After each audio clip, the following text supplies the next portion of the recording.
बिस्मिल्लाहिर्रहमानिर्रहीम। अल्लाहुम्मा सल्लि अला मुहम्मद व आले मुहम्मद वज्जल फ़रजहुम। उम्मत पर आने वाला ज़माना।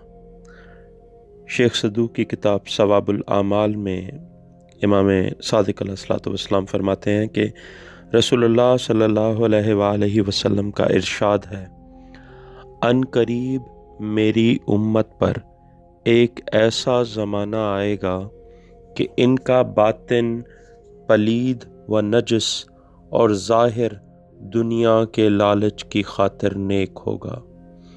वो इस चीज़ को नहीं चाहेंगे जो अल्लाह ताला की बारगाह में होगी।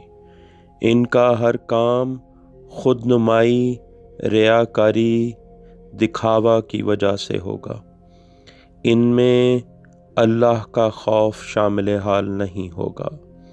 अल्लाह ताला इन्हें ऐसे अज़ाब में गिरफ़्तार करेगा कि वो गर्क शुदा लोगों की तरह अल्लाह को पुकारेंगे, लेकिन इनकी दुआ मुस्तजाब नहीं होगी।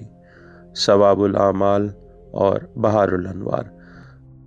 अल्लाहुम्मा सल्लि अला मुहम्मद व आले मुहम्मद वज्जल्लाहु ताला फ़रजल शरीफ।